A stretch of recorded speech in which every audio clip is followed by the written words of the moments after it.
Ternyata untuk pengadaan laptop yang dituduhkan tersebut ke negara CQ BPKP telah melakukan audit 2 kali. Ini jadi auditnya nih, 2 kali dilakukan audit. Ya, apa tujuan audit? Ya, disebutkan di sini bahwa BPKB melakukan audit tersebut untuk mengetahui apakah pengadaan tersebut pelaksanaannya tepat sasaran, tepat waktu, tepat harga, tepat manfaat, dan tepat kualitas. Ini jadi. Pengacara kondang Hotman Paris Hutapea buka suara soal tuntutan terhadap mantan Menteri Pendidikan, Kebudayaan, Riset dan Teknologi, Mendikbudristek, Nadiem Makarim dalam kasus pengadaan laptop Chromebook. Dalam pernyataannya yang viral dan menyita perhatian publik, Hotman secara terbuka meminta Presiden RI Prabowo Subianto untuk turun langsung memanggil Kejaksaan Agung bersama dirinya ke Istana Merdeka guna menggelar perkara secara terbuka di hadapan masyarakat. Bukan tanpa alasan, Hotman dengan penuh keyakinan menegaskan bahwa dirinya memiliki bukti kuat yang dapat membuktikan bahwa Nadiem tidak bersalah dalam kasus tersebut. Bahkan dengan nada tegas, Hotman hanya meminta waktu 10 menit di depan Presiden Prabowo untuk memaparkan seluruh bukti yang menurutnya mampu membalikan tuduhan yang selama ini berkembang di tengah publik. Menurut Hotman, langkah ini penting dilakukan demi menjaga marwah hukum di Indonesia agar tetap berdiri di atas prinsip keadilan, bukan sekedar tekanan opini atau kepentingan tertentu. Ia menilai proses hukum harus benar-benar mengedepankan fakta dan pembuktian yang objektif, bukan hanya membangun persepsi di ruang publik. Tak berhenti sampai di situ, Hotman juga mengungkit kedekatannya dengan Presiden Prabowo. Ia menyebut bahwa Prabowo pernah menjadi kliennya selama kurang lebih 25 tahun tanpa pernah tersandung persoalan hukum. Karena itu, ia merasa memiliki keyakinan bahwa Presiden Prabowo adalah sosok yang mau mendengar pembuktian secara terbuka dan adil. Karena itu, saya minta kesempatan untuk membuktikan Nadiem tidak bersalah, ujar Hotman dalam pernyataannya. Sementara itu, kasus ini sendiri terus menjadi sorotan nasional setelah Jaksa Penuntut Umum Kejaksaan Agung menuntut Nadiem Makarim dengan hukuman yang sangat berat dalam sidang di Pengadilan Tipikor Jakarta Pusat. Nadiem dituntut 18 tahun penjara terkait dugaan korupsi pengadaan laptop Chromebook yang nilainya fantastis. Tak hanya hukuman badan, jaksa juga menuntut denda sebesar 1 miliar rupiah. Juga dibebankan uang pengganti mencapai 809 miliar rupiah dan 4,8 triliun rupiah subsidiar 9 tahun penjara. Dalam tuntutannya, jaksa menilai perbuatan Nadiem dianggap tidak mendukung program pemerintah dalam memberantas korupsi, kolusi, dan nepotisme atau KKN. Pernyataan itu pun memicu perdebatan luas di tengah masyarakat, terutama karena besarnya tuntutan yang dijatuhkan kepada mantan menteri tersebut. Usai menjalani sidang, Nadiem mengaku kecewa terhadap tuntutan yang diberikan jaksa. Bapak Prabowo Presiden Republik Indonesia, kalau memang Bapak benar-benar mau menegakkan keadilan, tolong panggil kejaksaan dan panggil saya sebagai kuasa hukum dari Nadiem Makarim,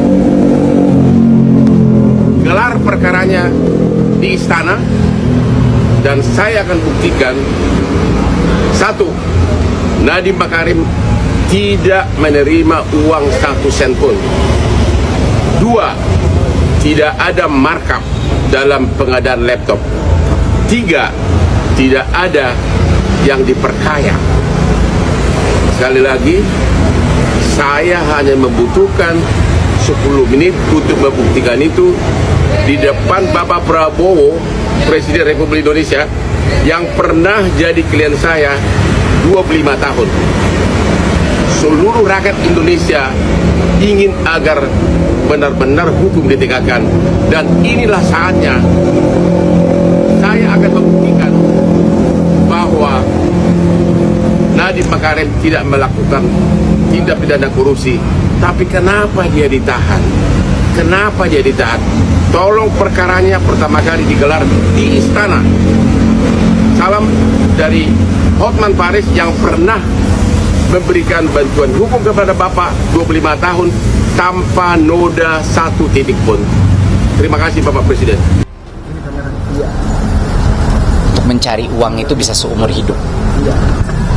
untuk membantu generasi penerus bangsa kita menjadi lebih baik, itu hanya kesempatan sekali dalam hidup. Jadi saya tidak mungkin akan menolak jabatan atau amanah itu pada saat ditawarkan.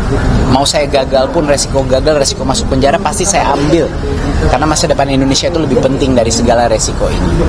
Kedua, jelas saya kecewa, saya sakit hati, saya patah hati. Orang tuh cuma patah hati kalau dia cinta dengan negara. Bahwa negara bisa melakukan ini kepada saya setelah semua pengabdian saya, iya, saya sakit hati. Tapi bukan berarti saya tidak cinta negara ini. Justru sakit hati itu, patah hati karena saya cinta kepada negara ini. Jadi saya tidak menyesal. Dan terus terang, harapan saya dan harapan banyak sekali masyarakat kayaknya pada saat ini adalah tuntutan bebas. Tapi sebaliknya yang terjadi, hukuman terberat dilemparkan ke saya. Terberat. Saya tidak punya kata-kata untuk menjelaskan kenapa.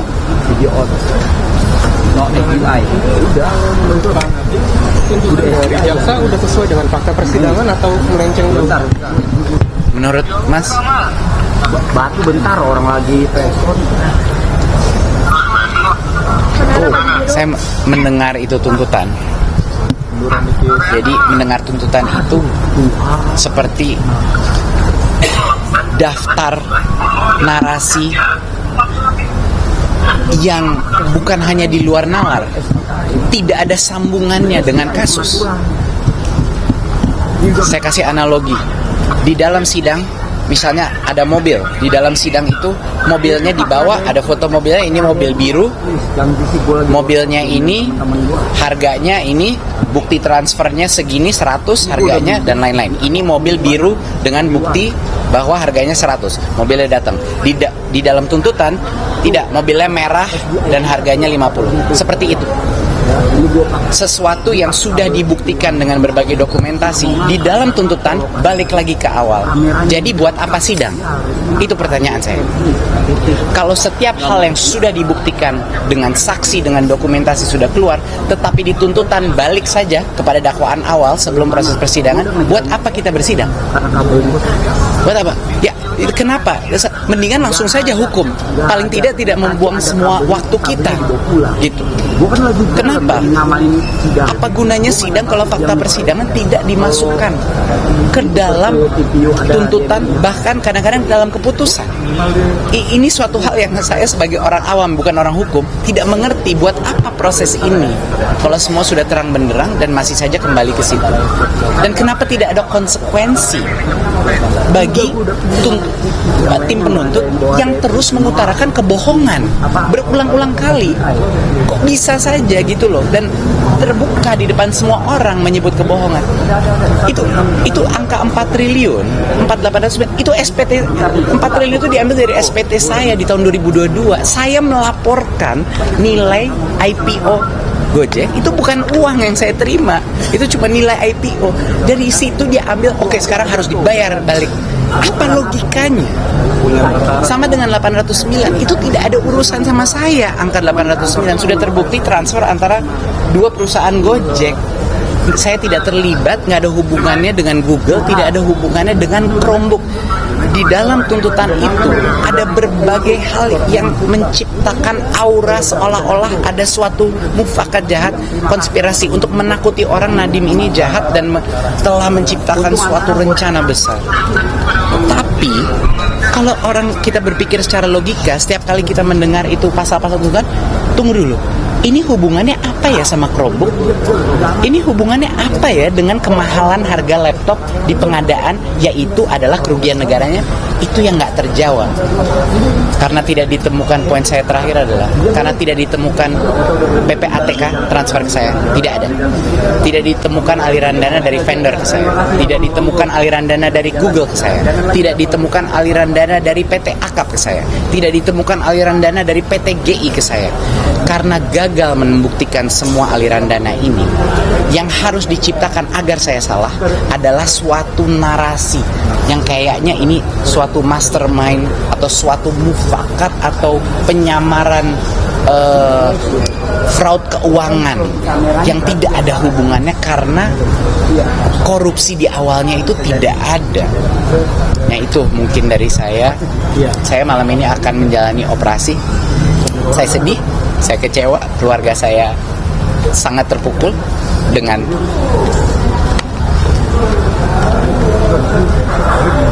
saya nggak tahu cara mendeskripsikannya. Saya nggak tahu nih perlakuan seperti apa ini, seperti itu. Tapi saya harus menjalani operasi malam ini, karena kalau tidak akan semakin parah dampaknya bagi saya. Saya hanya minta doa sama seluruh negara kita. Saya minta doa, mohon doa bagi saya juga, bagi Ibam dan sekeluarga, dan juga mohon doa untuk semua tahanan-tahanan korupsi yang sebenarnya tidak salah. Saya berdiri di sini untuk mereka juga, bukan cuma saya. Jadi mohon doanya. Terima kasih kepada para ojol, dukungan, terima kasih kepada para guru-guru, terima kasih pada para alumni MBKM.